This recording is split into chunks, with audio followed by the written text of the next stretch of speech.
Hello दोस्तों, कैसे हैं आप सब। स्वागत है आप सभी का कॉमिक वर्ल्ड चैनल पर। तो चलिए दोस्तों शुरू करते हैं डायमंड कॉमिक्स में राजन इकबाल सीरीज़ की पहली कॉमिक्स, राजन इकबाल और अद्भुत मानव। राजन इकबाल और अद्भुत मानव। भारत के प्रसिद्ध वैज्ञानिक भरत राम ने एक ऐसी दूरबीन का आविष्कार किया जिसके जरिए धरती के नीचे दबे सोने को आसानी से देखा जा सकता है।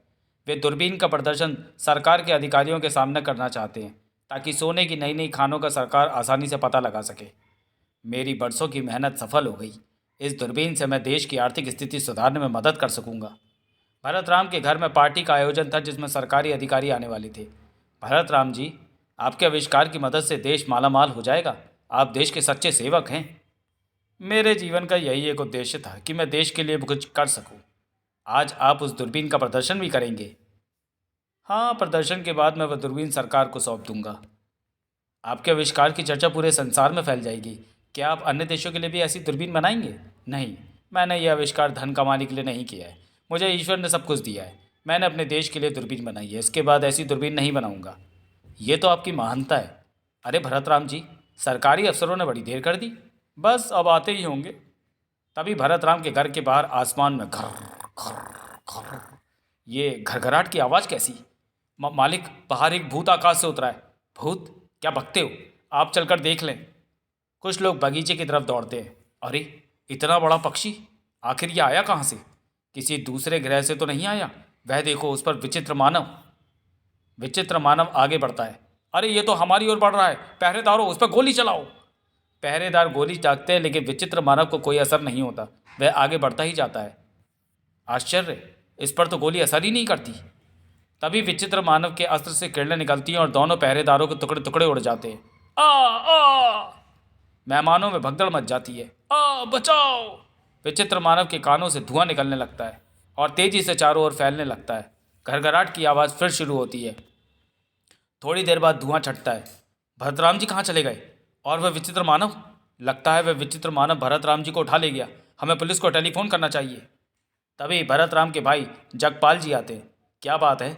ये घबराहट कैसी छाई हुई है? भरत राम जी कहाँ हैं? बड़ी दुखद घटना घटी है जगपाल जी। आसमान से एक विचित्र मानव विशाल पक्षी पर बैठकर यहाँ आया था और देखते ही देखते भरत राम जी को उड़ा ले गया। क्या?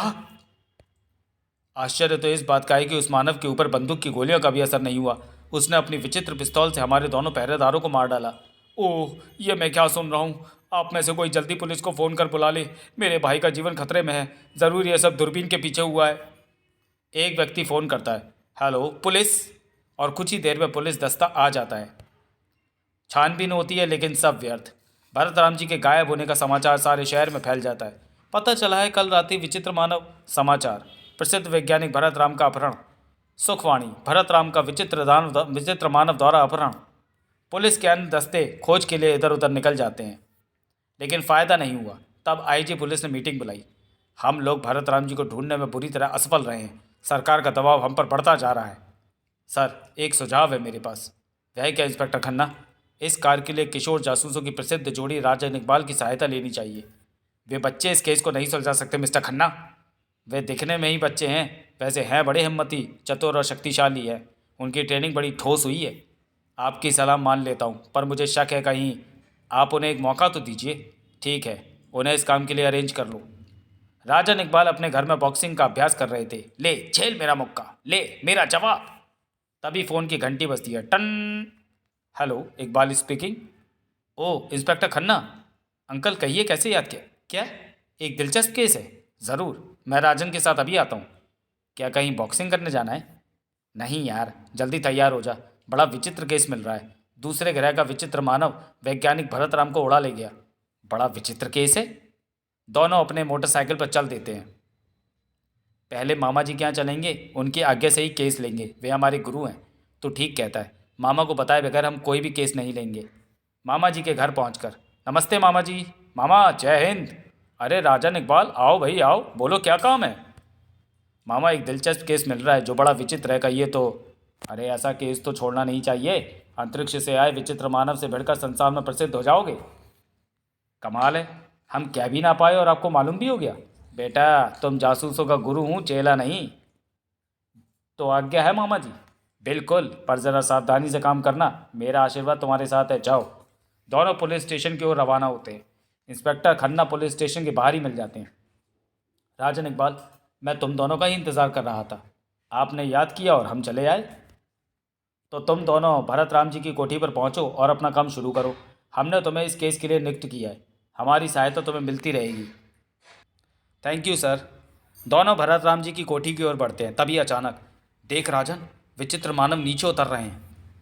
वे लोग बैंक लूटने आए हैं। गाड़ी यहीं खड़ी करके हमें आगे बढ़कर उनका मुकाबला करना चाहिए। पिस्तौल निकाल लो। तभी एक विचित्र मानव ने बैंक की गाड़ी पर अपने हथियार से किरणें फेंकी।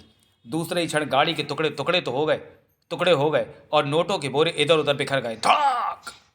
विचित्र मानवों ने नोटों के बोरे अपने पक्षी की तरह रस्सी के सहारे भेजने शुरू कर दिए। बैंक के पहरेदारों ने गोलियां बरसानी शुरू कर दी।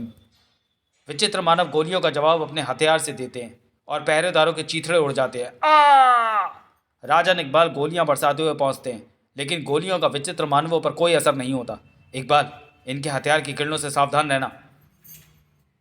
विचित्र मानव बैंक के 90 लाख रुपए लूटकर उड़ जाते हैं। पुलिस आ गई। हमें अब भरत राम जी की कोठी की ओर चलना चाहिए। विचित्र मानवों के दर्शन तो यहीं हो गए, पर ये आए कहाँ से हैं? लो, आ पहुँचे भरत राम जी की कोठी पर। भरत राम जी के घर के अंदर दोनों पहुँचते हैं। नमस्ते आंटी जी, आप रोइए मत, हम भरत राम जी को शीघ्र ही छुड़ा लाएंगे। लगता है ये सब उनकी दूरबीन के लिए हुआ है। आंटी जी, वह दूरबीन आप हमें दे दीजिए। उसके लालच में दुश्मन हम तक पहुंच जाएगा, तब हम आसानी से उस तक पहुंच सकते हैं। ये लो, मेरे पति को ज़रूर बचा लो, तुम्हें मेरा सुहाग लौटा सकते हो। तभी फ़ोन की घंटी बजती है। इकबाल आगे बढ़कर फ़ोन उठाता है। हेलो। हाँ हाँ, इकबाल बोल रहा हूँ। आप? राजन इकबाल, तुमने भरत राम को ढूंढ निकालने का जो बीड़ा उठाया उसे भूल कर वह दूरबीन हमारे हवाले कर दो, वरना जान से हाथ धो बैठोगे। लेकिन दूरबीन हमारे पास, मुझे चकमा देने की कोशिश बेकार है। दूरबीन तुम्हें मिल चुकी है। कल रात को 10 बजे अंधेरी कोठी के खटेर के पीछे वाले दालान में पहुंच जाओ। याद रखो, पुलिस को खबर की तो भरत राम और उनकी पत्नी व बेटी के साथ तुम्हारे भी चित्रण उड़ा दिए जाएंगे। खटक। क्या हुआ इकबाल, किसका फ़ोन है? हमें धमकी दी गई है। दूरबीन अगर उन्हें ना दी तो भरत राम के साथ उनका परिवार तथा हमें मार डाला जाएगा।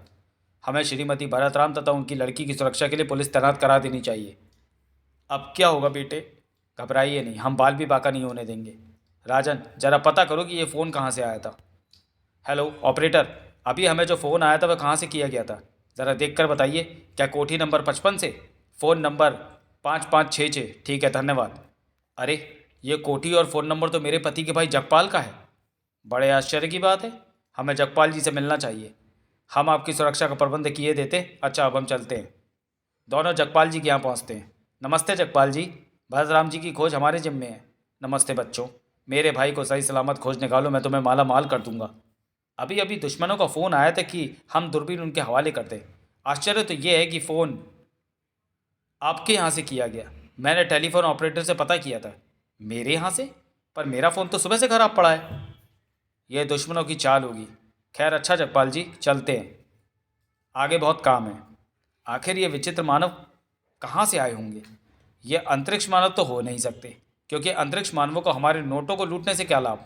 या तो वे अंतरिक्ष मानव नहीं हैं, और अगर हैं भी तो वे हमारे यहाँ के किसी बड़े गिरोह के लिए काम कर रहे हैं। अरे हाँ यार, ये बात तो मेरी खोपड़ी में आई नहीं। अंतरिक्ष मानवों को हमारे नोटों से क्या फ़ायदा, जबकि वो बैंकों में लूटमार कर रहे हैं। चलो होटल में चलें, थोड़ी पेट पूजा की जाए। होटल में आमलेट और कॉफ़ी 2 जगह। अच्छा साहब। अचानक कहीं से एक छुरा सनसनाता हुआ आया और उन दोनों के बीच रखी मेज में धंस गया। लगता है दुश्मनों ने कोई नया तोहफा भेजा है। जरा पढ़ो तो क्या शुभ संदेश है। लिखा है, राजन, तुम्हारे लिए खुशखबरी है। हमने भरत राम की पत्नी और लड़की का अपहरण भी कर लिया है। कल तुमने अपना वादा तोड़ा तो उन तीनों की लाशें तुम्हारे पास भेज दी जाएंगी।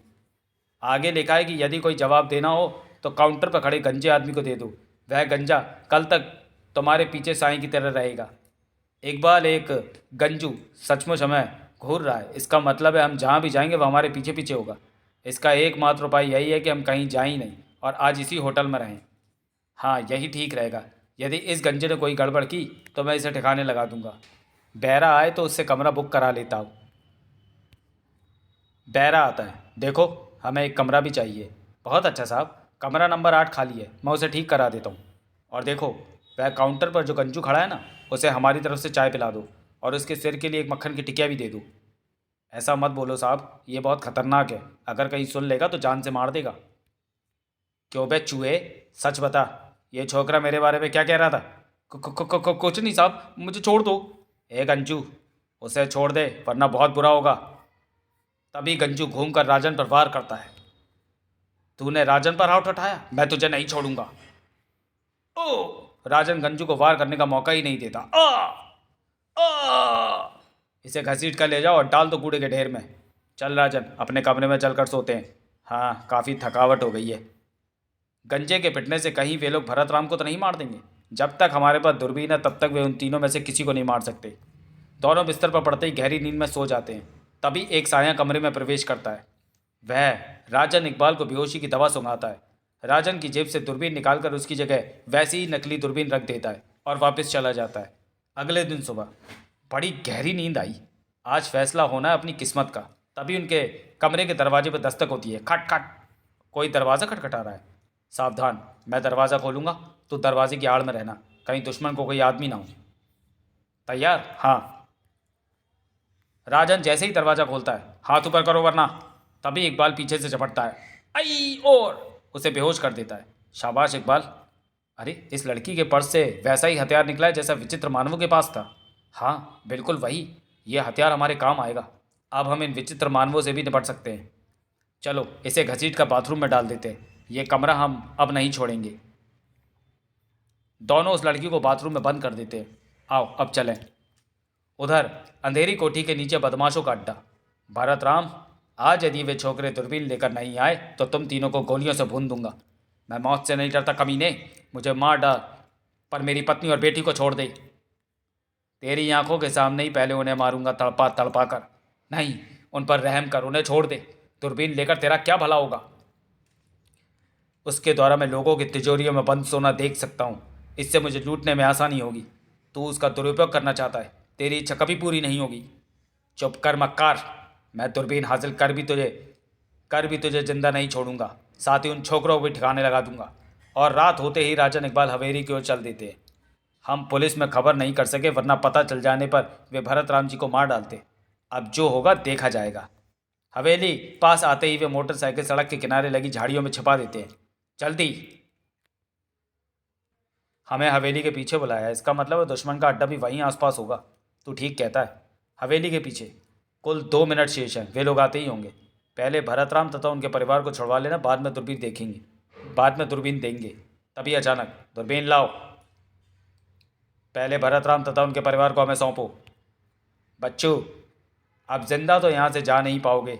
भरत राम के साथ तुम्हारा भी क्रियाक्रम होगा। तुम धोखा करोगे, हमें पहले ही मालूम था। तभी विचित्र हथियार से इकबाल विचित्र मानवों पर वार करता है। उन सब के टुकड़े टुकड़े हो जाते हैं। बूम! जल्दी भागो। इनके पास वह हथियार कहाँ से आया? हमारे सभी फौलादी मानव मारे गए। सरदार को सूचित करो, इनका पीछा करें। राजन इकबाल नकाब पोशों के पीछे पीछे अड्डे तक पहुंचते हैं। आओ आओ, हम तुम्हारी ही राह देख रहे थे। मक्कार लुटेरे, अब तेरा भांडा फूट कर रहेगा।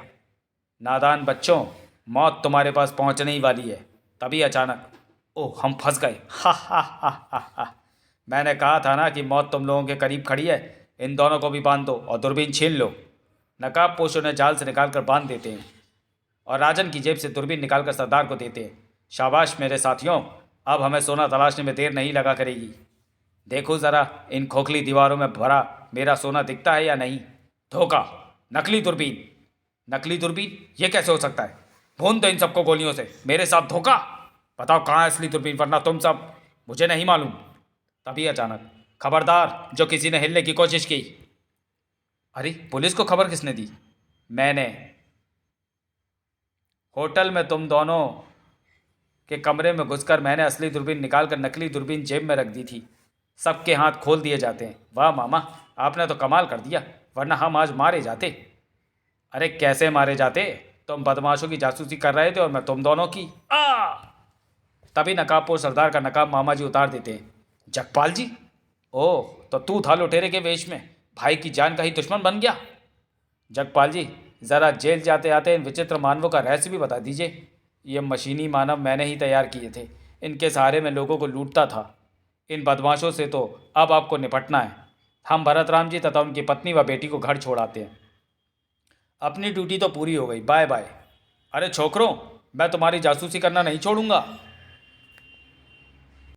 तो चलिए दोस्तों, वीडियो को यही समाप्त करते हैं और मिलते हैं राजन इकबाल सीरीज़ की अगली कॉमिक्स में अगले वीडियो में। तब तक के लिए धन्यवाद।